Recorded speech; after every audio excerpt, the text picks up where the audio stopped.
What's up mga kaasam? Welcome back to my channel. At for today's video, naisip kong gumawa ng video at ayun no, para may iba naman no, kasi lagi ko pinapakita sa inyo pag bagong water change ako, pag malilinis yung tank ko, tsaka ako lang pinapakita sa inyo. So, ayun nga, para may iba naman at para makita nyo rin kung ano talaga yung kalagayan nito pag hindi ko siya nalilinisan. At ayun, naisip akong gumawa ng video bago ko siya linisan. So, papakita ko sa inyo ngayon tong mga aquarium ko dito na 2 weeks na hindi nalilinisan. So, papakita ko sa inyo lahat ng isda at saka kung ano yung tsura ng mga aquarium ko pag hindi natin nalinisan ng 2 weeks. So para real talk lang tayo. At alam nyo rin naman talaga na hindi naman lagi talagang malinis ang inyong mga aquarium. At kailangan nyo linisan niya. So ayun o, simulan na natin ang ating update. So yun mga kasama, dito muna tayo mag-start sa likod. Dahil ito, simula nung... Teka lang, buksan natin ilaw. Teka lang, hirap. Buksan yung saksakan niya. Yeah. Simula nung nilagay ko to dito, hindi ko pa to na water change. As in, kailan pa ba kami dito? Mga 2 months. 2 months na. Kaya kung makikita nyo, okay naman yung mga isda natin. Mukha naman silang healthy. Pero yung kanilang aquarium may mga ganyan. Dumi-dumi. Tapos yan, may crayfish pa tayo dyan. Dalawa to eh. Parang blue na crayfish tong nandito. Ayan, nagtabi kasi ako ng dalawa doon sa in-harvest ko. So ayan, yung mga dumi nila nandyan, sumasama lang sa sand. Nasaan na kaya isang crayfish natin? Nandyan lang sa ilalim siguro yan. So yung dalawa yung crayfish natin dyan. Parang blue yata itong isang to ah. Di ba medyo maganda daw ang kulay blue na Australian red claw na crayfish. So yan, ganyan yung kalagayan niya. So mamaya lilinisan ko na rin yan. Dahil siguro panahon na para linisan natin yan. Tapos dito naman sa ating mga tubs, hindi naman nadumi. Simula nilagay ko yan dyan, hindi ko naman wina-water change yan. Napakalino naman ang tubig yan. So, wala naman tayo magiging problema dyan. At pinakita ko rin naman sa inyo nung nakaraan kung yung tsura mga tubs tayo. So, dito tayo sa loob.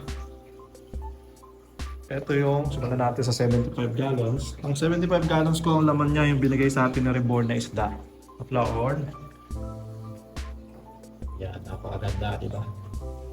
Tapos yun, simula nung nilagay ko dito tong aquarium na to, mga 2 months na rin, hindi ko pa siya water change at hindi ko pa rin dinagdagan yung tubig. So ito lang yung nabawas sa kanya.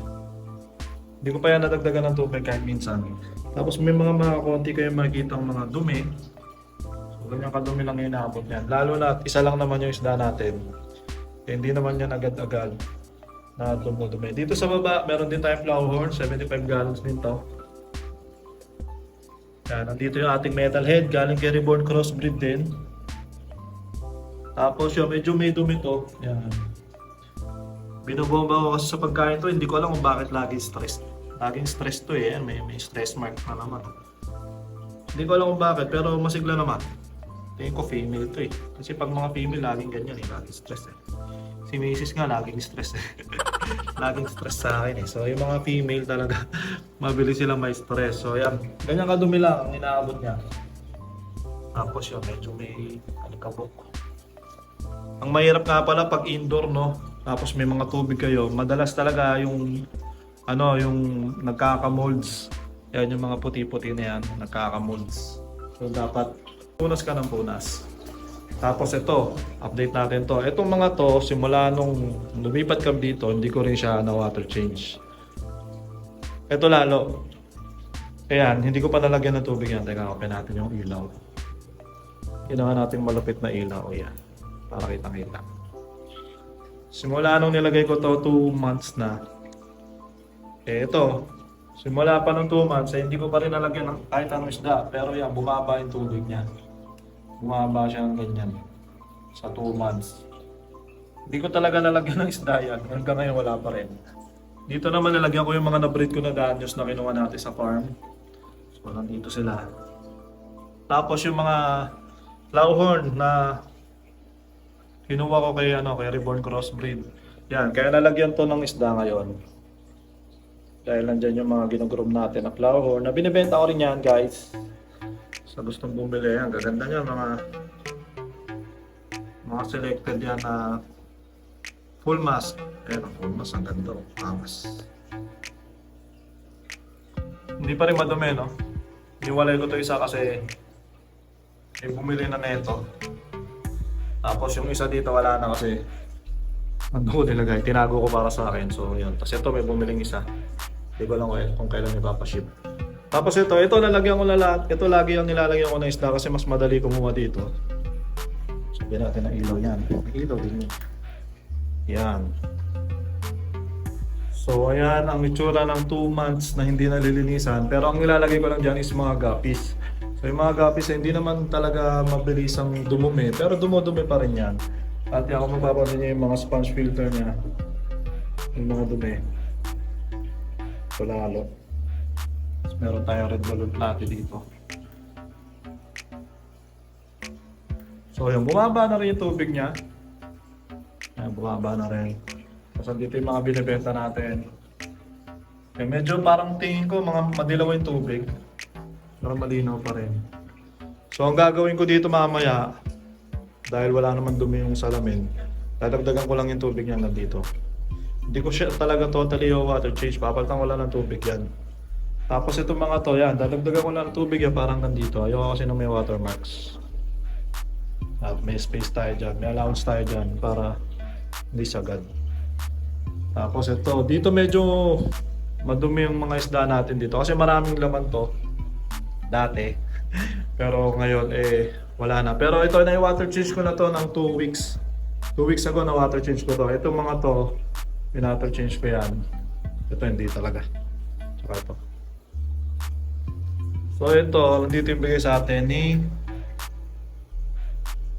Mitra's Backyard. Yan, lumaki na. Dati ganito kalaki lang yun ang binigay. Tapos, lumunto na siya. So nagkaroon siya ng cock at mukha siyang male. Yan, mukhang male na. Tingin ko mail na yan. Hindi ko binibenta yan guys. Para sa akin talaga yan. Kasi bigay ni Mitra's Backyard. Tapos dito naman yung bigay ni Reborn. Hindi pala bigay. Binili ko to kay Reborn. Tapos, yun, nagtago ko isang fry. Yun, dahil yung ganda nito. Kumindat sa akin to. So, sana to. Ano pa ko. Tatago natin yan at palalaki yun. Dito nilagay ko yung yung mga PBM doon sa tab. Dahil na marami ng fry yun, iniwalay ko na. Ito yung mga parents ng aking EBM. Galing sa June. Tapos yung mga tira-tirang balloon mga dis. Yan, meron tayo dyan female. Puro female na lang tail. Female na black balloon, round tail, tsaka ano tawag dito? Marble balloon mollies. Yan, madumi. Medyo madumi talaga. Kasi sponge lang siya, tapos marami sila. So, tendency niyan, dudumi talaga na. Within 2 months. 2 weeks. Grabe, 2 months. Ito naman, mga mollies, regular molly, halo-halo, marble. Mga tira-tira na lang dito sa akin dati. Tapos ito, may natira pa akong yellow, yellow platinum. Mga na-print ko yan. Ito na lang yung natira. So yan, madumi rin sila. Dahil ang pinapakain ko dito, PO1, PO2. Parang depende pa rin sa pagkain kasi kung paano sila paano sila dudumi. Yan, ito yung ating mga koldas. Black mollies. Yan. Dami, diba? So mga yellow platinum mollies, tapos yung mga corridora natin. Yan, pag mga molly na ang dumi talaga. Pag mga PO1 pinapakain, hindi nila nauubos dati. Dito meron ako dito isang ito may kapares to dati, ngayon namatay na kasi yung male. So ito ang tawag dito ay blue collar parrot. Wala siyang kapartner. Ito siya. So mga guppies pa tayo dito. Ito lang naman. Ayun. Itong flower horn na to, simula nilagay ko dito at nag-breed na ako ilang beses dito.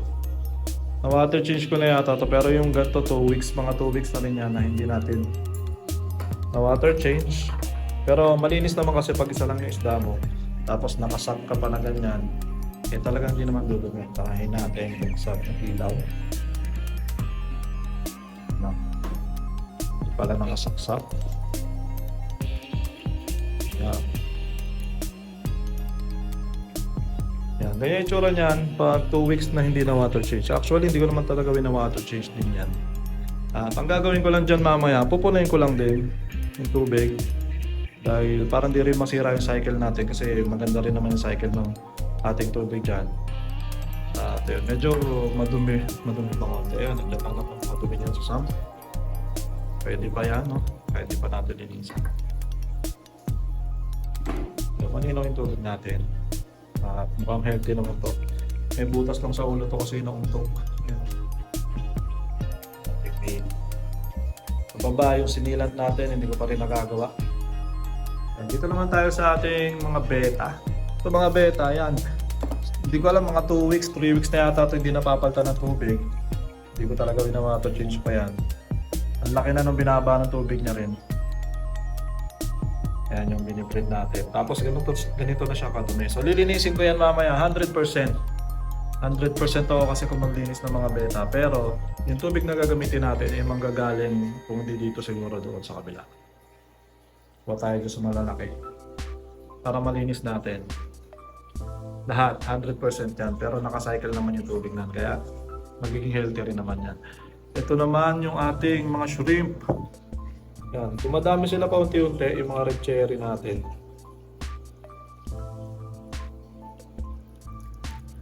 Yan. Tapos yung mga ano natin, mga goldfish natin. Yan, ito ang bilis talaga magdumi ng goldfish guys. Tapos ano lang ang filter ko dito sponge lang na malaki. So matik yan, madumi talaga kasi goldfish. Ayan, dumi talaga yan. Kailangan natin linisan yung mamaya. Tapos yung female flower natin nandito. Kinukondisyon ko ulit. At sa pangatlong pagkakataon, susubukan ulit natin i-breed yan pag nangitlog ulit. Subok lang na subok hanggat makatamba tayo, makabuo tayo. Medyo madumi na rin to. Kailangan na natin isipon. Tapos itong ating mga blue collar parrot, mga ginagawa natin. Yan, malulog sila. Dami kasi. Sa community talaga ay mabilis na rin Dito naman, meron tayo dito mga guppies. Ito yung ating AFR. Madumi rin kasi ang pinapakain ko dito decapsulated BBS tsaka PO1. Pag ganun yung pagkain talaga dumi. Yan, madumi din. Guppies din yan. HB Blue. Ito yung dati pinaglagyan ko ng mga na crayfish na binibenta ko. Kaya may mga ganyan. Nilagyan ko muna lang ng goldfish para hindi pa makain ng lamok. Ayan. At yung madumi rin siya kasi goldfish na. Yung mga danyos natin na na-breed nandito sama-sama. Ito yung mga breeder ko yan. Namayap na yung iba. Hindi pa ako nakapag-focus ulit sa breeding ng mga danyos kaya hindi pa ako nakapagparami ulit. So yung dumi niya, ganyan. Dahil marami sila tapos sponge filter lang. Matik. Ganyan talaga magiging madumi. Dito naman yung mga fry ng ating balloon mollies. Yung tangerine natin. Ayan, dumi rin. Namisan. Dito isa na lang to namatay yung male natin na balloon electric blue balloon molly. Ito masyadong takot sa akin. Solo na lang siya dyan. Kasi yung mga anak niya ito parang 7 piraso to. May 7 piraso tayo ng mga anak ng balloon mollies natin. Papalakin lang natin lahat dyan. Tulungan tayo sa labas. So dito naman sa labas hindi natin masyado nakasakaso kasi nakatambak din yung bike natin. Dito yung golf cart natin. At yun, medyo naarawan to sa hapon. Kaya medyo talagang madumi siya. Ito meron tayo ditong danyos. Yung mga walang kulay yan. Tapos yung mga natin, yung mga tawag dito. Limutan ko na tawag dito Tuxedo koi. Yan, meron tayo dyan mga tuxedo koi na i-breed. So in-breeding ko muna sila kasi wala naman ako makukuha ng pa dyan dito. yung bigay sa atin ni PRRM. So yan, meron dyan mga breeder size na to. Ganda. Ano, mga buntis na rin yung female. So hintayin na lang natin yung mga anak o ilipat na natin yan doon sa mas mababantayan natin sila. Tapos yung ating angelfish dito na pares, no? Hindi na nang itlog ata to. Hindi ko na rin nakasikaso. So nandyan lang sila. At malumot dito. Yung isang pares natin na blue collar dito, nasa lumot. Ayan, may mga babies yan. Ayan, nakita nyo yung gumagalaw. Ayan, may mga babies yan dyan. Dito yung ano natin, pinagpares natin dati na ano, nilipat ko lang from dito, nilagay ko dito yung tetra natin. At hindi naman dumami. Hindi naman nag-hatch. So bala ko ibalik muna to sa likod ulit. Tapos saka na lang natin i-breed ulit. Tapos dito yung ano, nakakarang kasi itong bike, kaya wala akong paglagyan eh.